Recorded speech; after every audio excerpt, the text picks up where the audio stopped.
দুদিন ধরে কিছু খাইনি মহারাজ, কিছু সাহায্য করুন। এটা কি করে সম্ভব গোপাল? তুমি তো কম রোজগার করনি, কোথায় গেল সেই সব অর্থ? বিশ্বাস করুন মহারাজ, কিভাবে যেন সব অর্থ আমার কাছ থেকে চলে গেল। ও গোপালকে এই অবস্থায় যে দেখবো সেটা ভাবতেও পারিনি। ইস, আমার কতদিনের মনোবাসনা আজ পূর্ণ হচ্ছে। বাবারি, ভাবা যায়? তোমার অর্থ তুমি বাজে খরচ করেছো, আর কি করবে? আমি চাইছি না মহারাজ, কিন্তু তবুও খরচ হয়ে যাচ্ছে। এটা কি সম্ভব গোপাল? তুমি চাইছো না অথচ তোমার জমানো অর্থ তোমার হাত দিয়ে খরচ হয়ে যাচ্ছে। এইরকম নির্ভেজাল গাল গল্প দেয়া কবে থেকে শিখলে গোপাল? ফাড়ামো বাদ দিয়ে এখন থেকে ফাজলামো শিখেছো? বাবা বাবা বাবা! গোপাল কোনো বিপদের মধ্যে পড়েছে, নইলে গোপাল তো মিতব্যয়ী, কোনো বাজে খরচ করে না। মহারাজ, আমি আপনাকে গোপালের পেছনে আর কোনো অর্থ ব্যয় করতে করজোড়ে নিষেধ করছি। আমারও তাই মত মহারাজ, দয়া করে আপনি আর একটি মোহরও দেবেন না। আমারও তাই মত। গোপালকে আর কোনো অর্থ দেওয়া মানে ফসে ঘি ঢালা। কি হে বিজ্ঞানী, তোমার কি মত? আমার একটাই কথা বলার আছে মহারাজ, গোপাল তো মিতব্যয়ী, ও কোনো বাজে খরচ করে না। তাহলে আজ গোপালের এই অবস্থা কেন?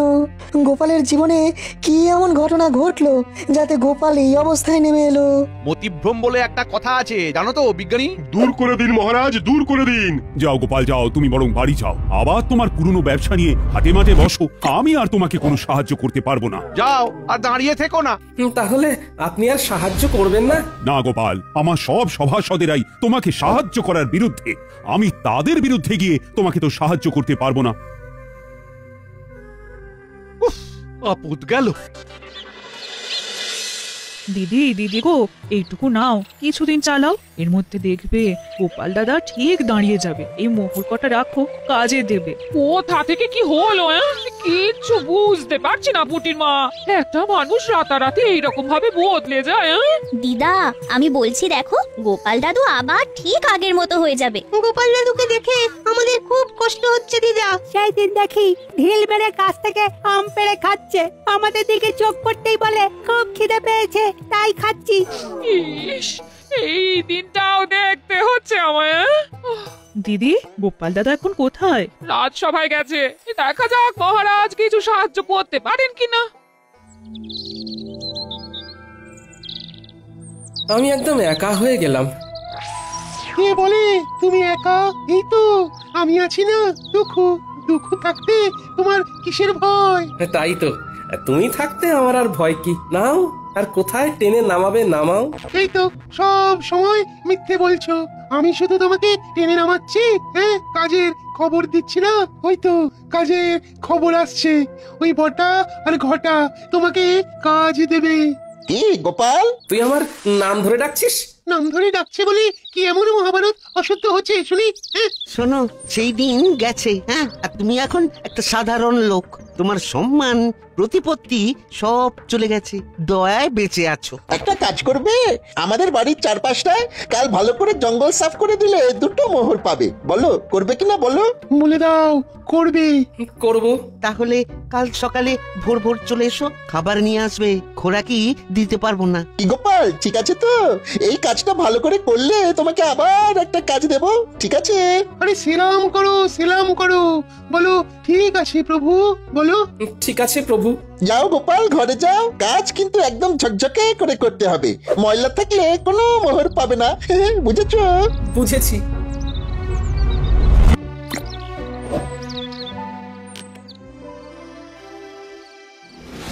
মহারাজ, এ কি শুনছি? কি শুনলে তুমি যে এত উত্তেজিত হয়ে আমার কাছে এলে? দাসের মুখে শুনলাম গোপাল নাকি আপনার কাছে এসেছিল সাহায্যের জন্য। হ্যাঁ এসেছিল, আমি সাহায্য করিনি, কারণ আমার সভাসদেরা সবাই গোপালকে সাহায্য দেবার বিপক্ষে ছিল। গোপালের এই ভাগ্য বিপর্যয়ে আপনি ওর পাশে দাঁড়ালেন না মহারাজ, অথচ আপনার যখন বিপদ ঘটেছে তখন গোপাল সবটুকু দিয়ে আপনাকে সাহায্য করেছে। ও তার জন্য বেতন পেয়েছে, আর বেতনের বিনিময়ে ও কাজ করেছে। বাহ, খুব ভালো বলেছেন মহারাজ, খুব ভালো। আমি ঈশ্বরের কাছে প্রার্থনা করব যে আর কোনোভাবেই যেন গোপালের সাহায্য আপনার না লাগে। এতদিনে একটা ঠিকঠাক কাজ হয়েছে। ওহ, তোমার তুলনা নেই রাজ্যতীশী, তোমার তুলনা নেই। জ্যোতিষ মতে গোপালের এখন 7.5 চলছে, মানে কায়দা করে ওর জীবনে দুঃখটাকে এনে দিতে হবে। এ এখন লম্বা চলবে। কৃষ্ণনগরে গোপালের সম্মান নষ্ট হবে। কতজন কত চেষ্টা করেছে, কিন্তু তুমি যা করেছো তা আমি কোনোদিনও ভুলবো না। এবার আপনি আমাকে দেখবেন, আমি আপনাকে দেখেছি। গোপালকে চিরকালের মতো সরিয়ে দিয়েছি। এবার মহারাজ একা হয়ে গেছে, তখন গোপাল ছিল, এখন গোপাল নেই। এখন দুহাতে লুটে পুটে খাবো, কেউ বলার নেই। চলো বাজারে যাই, মোহর দ্বিগুণ করে আসি। বাজারে এত রাতে? আরে রাতের বাজারই তো আসল বাজার। চলো একটা মোহর নিয়ে চলো। বাজারে আবার এসব হয় নাকি? আরে বাজারে একটা জায়গা আছে, সেখানে একটা কল আছে। একটা মোহর দিলে তোমার ভাগ্যে যদি থাকে তাহলে ওই একটা মোহর থেকে 500 মোহর হাতে চলে আসবে। এই একটা কল, নাম হলো গেড়া কল। সত্যি বলছো?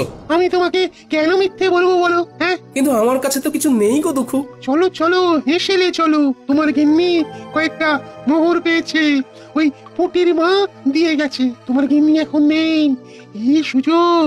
চলো মোহরগুলো নিয়ে নাও, তোমাকে ধনী মানুষ হতে হবে। বলছো? তাহলে চলো। কোথায় রেখেছে? কুলুঙ্গিতে একটা ঘটির মধ্যে রাখা আছে।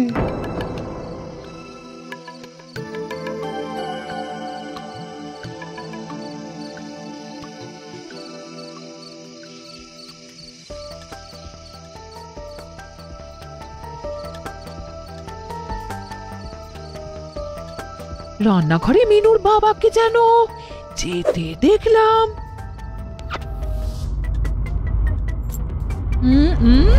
দেখি তো এখন রান্নাঘরে গিয়ে কি করছে, দেখি। বলে হচ্ছেটাকে আমার ঘরে শীত কাটছো? আমি যেটা বলছি সেইটা বলো। তুমি না আমার অর্ধাঙ্গিনী, তুমি তো আমার অর্ধেকটা। তুমি না আমার অর্ধাঙ্গিনী, তুমি তো অর্ধেকটা গো। থামো, আমি কোথায় খাবার জোগাড় করতে হিমশিম কাটছি আর তুমি আমার সঞ্চয় শীত কাটছো? শোনো, আমি হলাম গিয়ে তোমার গিন্নি, আমাকে ভুজুং ভাজুং দেওয়া অত সহজ নয়। দেখি গিন্নি এইভাবে কেউ পরনের কাপড় নিয়ে টানাটানি করে? আমি তো বিকচ্ছ হয়ে যাব, আমার কাছা খুলে যাবে গিন্নি। আমার চোখকে ফাঁকি দেওয়া? ওরে বাবা, কি দজ্জাল গিন্নি গো তোমার! ব্যাগ থেকে ঠিক বার করে নিল। দুঃখু, আমি কি বলেছিলাম? এখান থেকে চলো এখন। হ্যাঁ, চলো। আমার এই সব একদম ভালো লাগে না। চলো বাইরে চলো। বলি কোথায় যাওয়া হচ্ছে শুনি? বলো যেদিকে দু চোখ যায়। যেদিকে দু চোখ যায়? চলো, ছোট। এই শোনো বলছি। যা, চলে গেল। আমার কি সর্বনাশ হলো! কি হলো গোপাল বউ? গোপাল এরকম ঊর্ধ্বশ্বাসে ছুটে কোথায় গেল? আমার কপাল পুড়েছে, কি যে হলো বুঝতে পারছি না। ভালো মানুষটা যে এরকম কিভাবে বিগড়ে যাবে সেটা ভাবতে পারিনি। দেখো গোপাল বউ, দুঃখ করো না, আমরা সবাই আছি সাথে, জড়িয়ে আছি হাতে হাতে। গোপাল আবার তুলবে মাথা, যেন বৃথা হবে না আমার কথা। এই নাও গোপাল বউ, এই মুহূর্তে গোপালের কোনো কাজ নেই, তোমাদের চলবে কি করে? আমি আর বিজ্ঞানী মিলে দিলাম কিছু অর্থ, আমাদের প্রার্থনা হবে না কো ব্যর্থ। ও দুঃখু, আছো তো? আছি মানে একেবারে লেপ্টে আছি। তোমার ঘর থেকে এই জন্মে আর নামবো না। ওই যে মোহর দ্বিগুণ হবার কলটার কথা বলেছিলে, সেখানে কি করে যাব? হাত তো একদম খালি।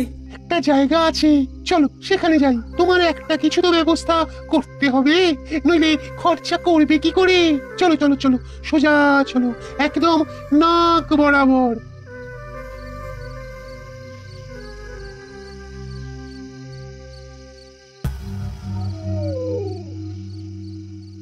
কি হলো? তখন থেকে দেখছি নিজে নিজে ফিক করে হাসছো। কি হয়েছে? এতদিনে শিখে ছিঁড়েছে। গোপাল বিদায় হয়েছে চিরতরে। এই গোপাল চিরতরে বিদায়? কি করে? কালো জাদু জানো? জাদু আবার সাদা কালো হয় নাকি? কথাটা মাথাটা আবার পাঁচকান করো না। একটা পাতি লেবুর মধ্যে মন্ত্র পড়ে দুঃখকে জাদুর সাহায্যে ঢুকিয়ে রেখেছিল আমাদের রাজ্যতীষী। তারপর সেই দিন রাতে আমি আর রাজ্যতীষী ওই লেবুটাকে নিয়ে গেলাম বটা ঘটার কাছে। ঘটার বটা, এই লেবুটা গোপালের বাড়ির দোরগোড়ায় রেখে দাও। গোপালের পায়ের চাপে যেই লেবুটা ফাটবে অমনি ওই লেবু থেকে দুঃখ গিয়ে গোপালের ঘাড়ে চাপবে। ব্যাস, গোপাল দুঃখের কোপে পড়ে সবকিছু হারাবে। 1 মাসের মধ্যে গোপাল একেবারে পথের ভিখারি হয়ে যাবে। এসব সত্যি ঘটবে তো, না আগের মতো সব ভুলভাল হবে? আমার কালো জাদুবিদ্যাকে অবিশ্বাস করো না, কাজটা করেই দেখো না, মজা পাবে। রাজকর্মচারী যদি হতে চাস তাহলে আমরা যেভাবে বলছি সেইভাবে কাজ কর। ঠিক আছে, দিন। এবার চলো, আজ রাতের মধ্যেই এটা করতে হবে। খুব ভালো সময়, আজকের পরে আবার 6 মাস পরে এই তিথি আসবে, সুতরাং বুঝতেই পারছো। পারছি। তাহলে এক্ষুনি চল, আমাদের চোখের সামনেই ঘটনাটা ঘটুক। চলুন তাহলে। হ্যাঁ, তারপর সেই অমাবস্যার রাতে আমরা 4 জন গোপালের বাড়ির কাছে এসে দাঁড়ালাম। ঠিক এই জায়গাটাতেই লেবুটা রাখো। এখানে এখানে। সেটা না হয় রাখলাম। গোপাল দাদা না এলে তো হবে না। আরে আমরা এসেছি কি করতে? ওকে দেখে বাইরে বার করবো, তোমরা দেখে যাও খালি খেলাটা। তোরা তোদের কাজটা কর, নে নে রেখে আয়। রেখে এসে লুকিয়ে পড়ো। মন্ত্রীমশাই আপনিও লুকিয়ে পড়ুন। আর হ্যাঁ বটা, লম্ফটা আমার হাতে দিয়ে যাও। এইখানে লেবুটা রাখলাম। গোপাল, ও গোপাল, একটু বাইরে এসো না। কে? আরে আমি রাজ্যতীষী। তোমার সাথে একটা খুব জরুরি প্রয়োজন আছে, একবার বাইরে এসো না গোপাল। ও বাবা, এত রাতে রাজ্যতীষী? আসছি।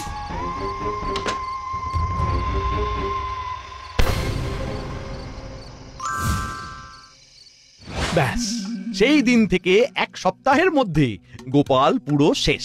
আর গোপালের শেষ মানে আমার শুরু। এবার দেখো কিভাবে আমার সঞ্চয় বৃদ্ধি করব। প্রথমেই তোমাকে 7 নলি একটা হাড় দেব, বুঝেছো? সত্যি বলছো? সত্যি সত্যি সত্যি, এই 3 সত্যি। ওই দেখো গোপাল, একটা পাথর পড়ে আছে, দেখতে পাচ্ছো?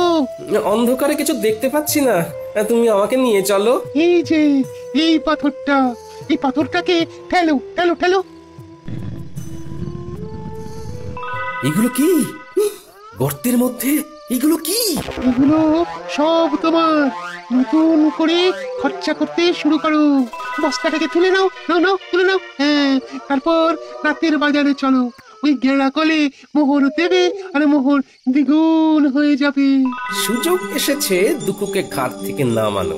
একটা সোনার মোহর গর্তে ফেলে দিই। কি গো গোপাল, হলো? এই রে দুঃখু ভাই, বস্তা থেকে একটা সোনার মোহর গর্তের মধ্যে পড়ে গেল। দুঃখু ভাই, গর্তের মধ্য থেকে সোনার মোহরটা তুলে দেবে? এ বাবা, ভালো করে ধরতেও পারো না। দাঁড়াও দেখছি। কি শান্তি! অবশেষে দুঃখ নামলো ঘাট থেকে। এবার শান্তি শান্তি, মহা শান্তি।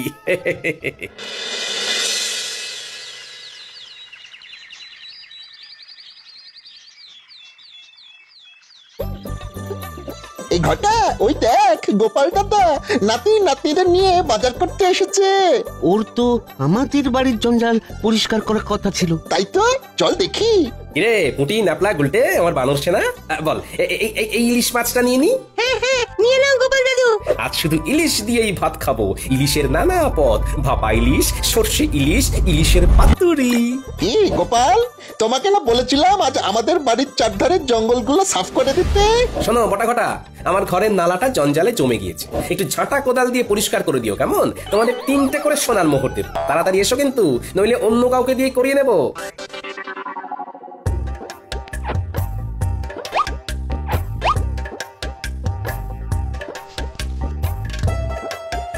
চল রে মানুষ না, আরো কত কি কেনার আছে। চল চল চল চল চল, মন্ত্রী মশাইকে খবর দিয়ে আসি। আয় আয় আয় আয় আয় কাকা, আয় বগা, আয় আয় আয় আয়। কে রে? আয় আয় আয় আয়। মন্ত্রী মশাই, কাকা বকা ছাড়ুন। ঘটনাটা যা ঘটার তা ঘটে গিয়েছে। কি হয়েছেটা কি? গোপাল ইলিশ মাছ কিনছে। কি হলো? এই হিসেবটা তো মিলছে না। তোরা ঠিক দেখেছিস তো? আগে কথা বলেছি। এই তো আবার তোমাকে নিজের জায়গায় দেখতে পেয়ে খুব ভালো লাগছে। তা কি হয়েছিল গোপাল? বুদ্ধিতে এর কোনো ব্যাখ্যা নেই বিজ্ঞানী। একদিন রাতে রাজ্যোতিষীর গলার আওয়াজ শুনে ঘুম থেকে উঠে বাইরে বেরোতেই পায়ের নিচে একটা লেবু পড়ে গেল, আর সাথে সাথে আমার ঘাড়ে একটা ভারী কি যেন একটা এসে বসে পড়লো। তারপর আর কিচ্ছু জানি না, বুঝলে। এখন কেমন লাগছে ঘাড়? হালকা ফাঁকা, নাইকো ভার। আরে কাল রাতে ঘাড় থেকে দুখুকে নামিয়ে দিলাম, ব্যাস। বিষয়টা একটু খুলে বলো তো গোপাল। বলছি।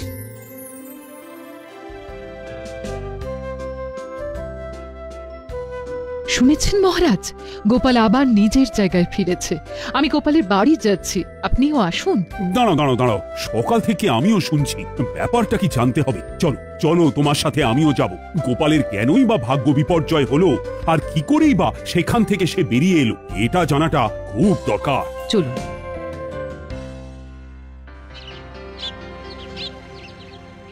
এবার বুঝলে তো? দেখো, এইসব আমার বিশ্বাস হয় না, তবুও বলছি এর মধ্যে রাজ্যোতিষের সাথে মন্ত্রী মশাইও আছেন। বাবা, তোমাকে দেখে কি ভালোই যে লাগছে। ফিরে এসেছো? গেলাম আর কোথায় যে ফিরে আসবো। কাঁধের ভারটাকে শুধু নামিয়ে দিলাম, ব্যাস, হালকা হলাম। কাঁধের ভার? কাঁধে কিরকম ভার ছিল তোমার? কই গো গোপাল, তোমাকে দেখি। আমি কি বলেছিলাম? গোপাল ঠিক নিজের জায়গা ফিরে পাবে। কি ব্যাপার হয়েছিল গোপাল, আমাকে বলো। কি আর বলবো মহারাজ, আমার ঘাড়ে বসেছিল দুঃখু। সে আমাকে সব বাজে রাস্তাগুলো দেখাচ্ছিল, আমাকে কপর দক্ষিণ করে দিয়েছিল। আমি এক্ষুনি গিয়ে আবার গর্ত থেকে দুঃখুকে বার করে দিচ্ছি। আমি একটু আসছি মহারাজ। একটা কাজের কথা মনে পড়ে গেল হঠাৎ, আসি।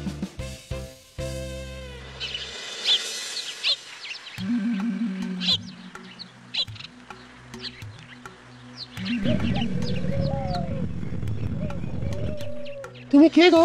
আমি এই রাজ্যের মন্ত্রী দুঃখু, আমার ভাই। যাও আবার গিয়ে গোপালের ঘাড়ে চাপো, ওকে আবার সর্বশ্রান্ত করে দাও। তুমি ওকে এত উপকার করলে, ও তোমার ক্ষতি করলো দুঃখু। না, গোপালের কাছে আর যাব না, ও বড় ভয়ঙ্কর। তুমি বরং খুব ভালো। তুমি আমাকে মুক্ত করেছো, যে মুক্তি দেয় তাকে কি ছেড়ে যেতে হয়? আজ থেকে আমি তোমার কাছে থাকবো।